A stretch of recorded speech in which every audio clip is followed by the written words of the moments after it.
The Langkhau Primary Care Hospital is in Saraburi province. It has 4 health professionals providing modern and traditional medicine service to people. I, Gesani Kongsombun, was the hospital director who has adopted and implemented the Antibiotics Smart Use or ASU project for 7 years. We started our ASU project when the Food and Drug Administration introduced ASU to us in August 2007. The ASU project aims at reducing unnecessary use of antibiotics in 3 common diseases that are URI, acute diarrhea, and simple wound. It uses evidence-based medicine to develop the treatment guideline. We adopt the ASU project because it allows us to take proactive roles to address health problems in our community and to protect patients and people from preventable negative consequences of taking unnecessary antibiotics.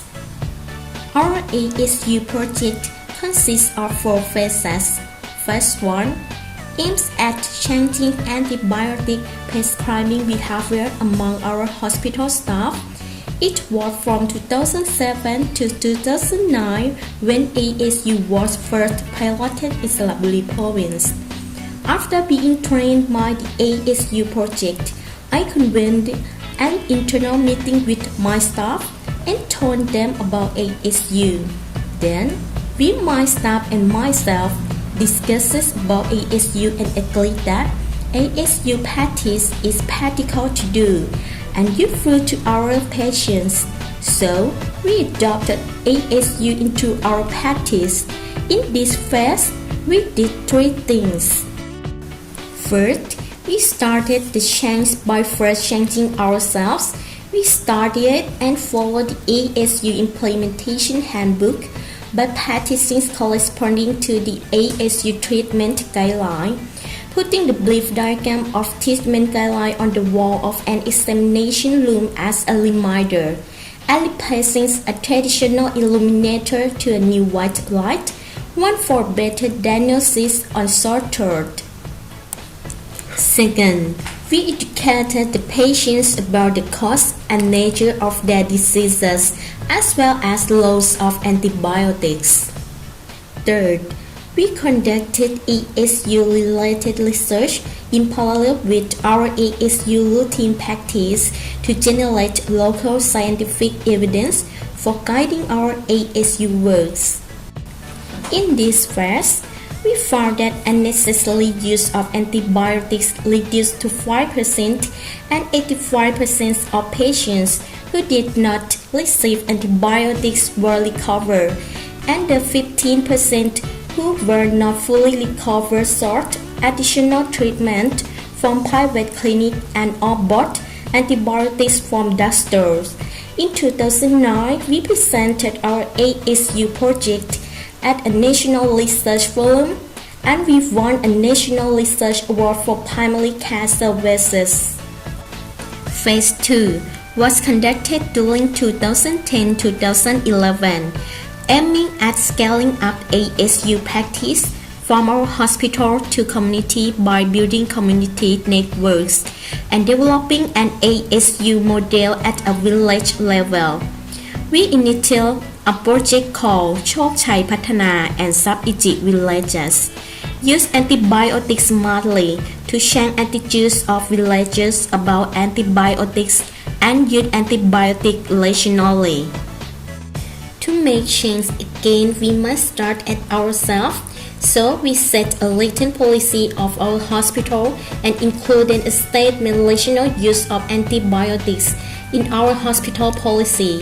Then we engage community leaders such as health volunteers in those villages, the head of district administrative office and monks to be ASU team. Examples of activities are monthly lecture about antibiotics by a monk, teaching antibiotics at schools every Friday, and so on. We also inspire villagers by setting an ASU contest between villages In this phase, we achieve 100% of prescribing antibiotics rationally in the targeted diseases. 96% of patients who did not receive antibiotics are fully recovered, and allow 60% of people understand about antibiotics correctly. In this phase, there are a number of study visits on our ASU project, and some are from international organizations such as REACT. Phase 3 is conducted during 2011 to 2013. It aims at sustaining ASU practice by empowering networks to build a new social norm on antibiotics.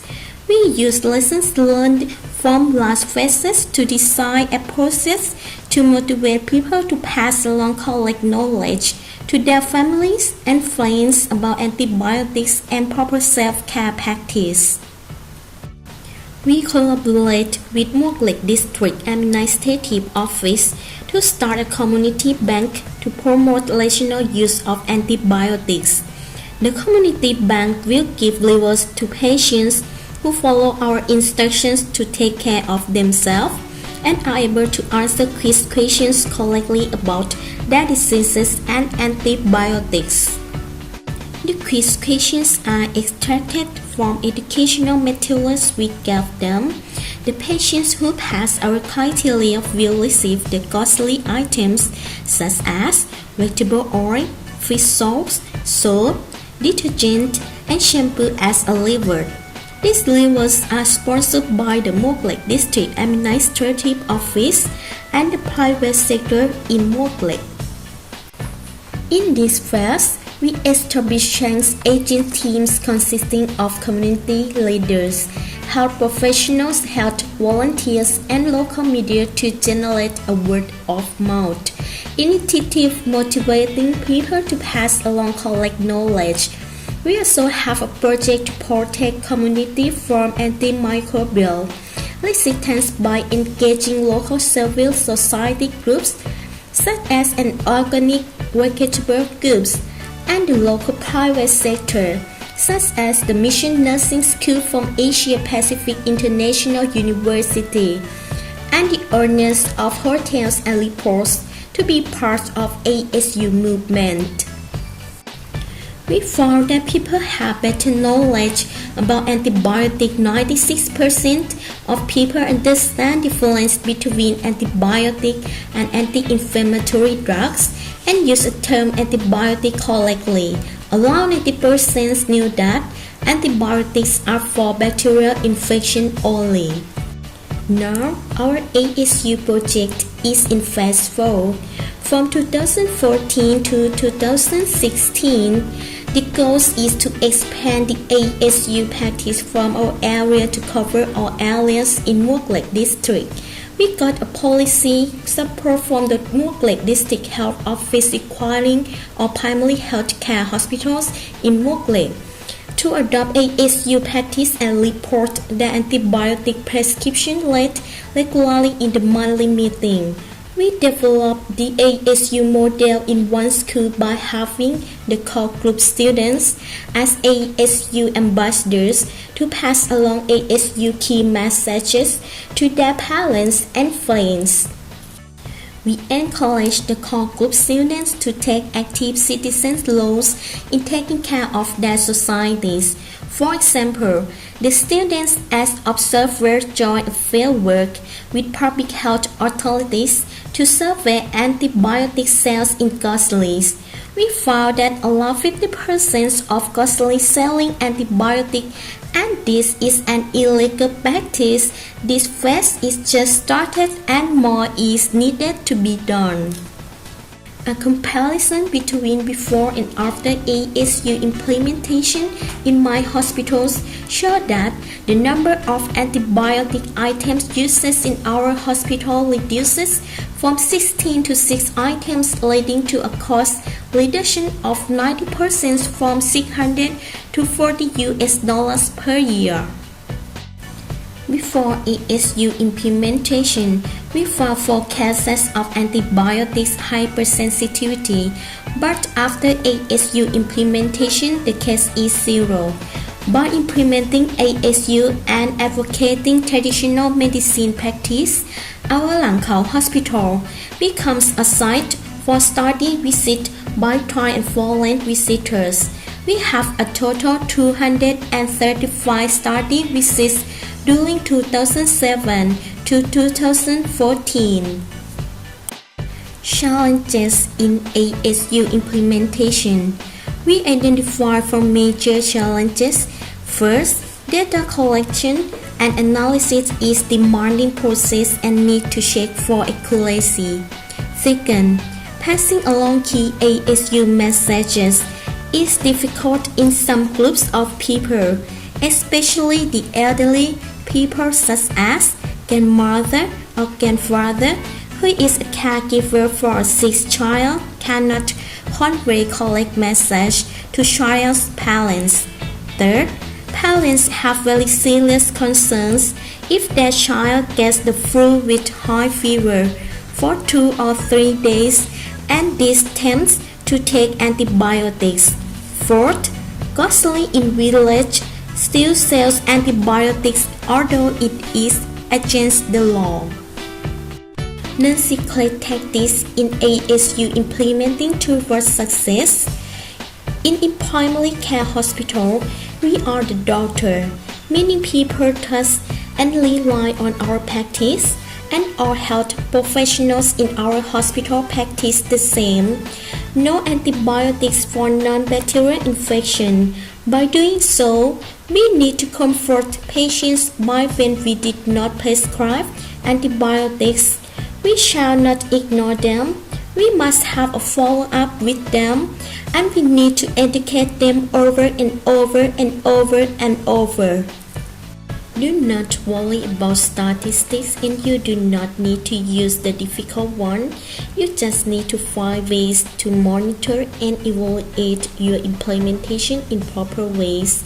You need to clearly identify your target groups and should continue learning and evolving in our works, our partners, and ourselves. We should not surrender to problems or barriers, but we should address and solve them. Problems are common, but no problems are uncommon. People in community we serve and all partners we work with are very important persons. In conclusion, we will not be discouraged as we can prove that these 3 targeted diseases can be killed without antibiotics. We come so far to give up and believe that success is one the way. Thank you. กินทำไมให้มันเปลืองจ้าอย่าปฏิชีว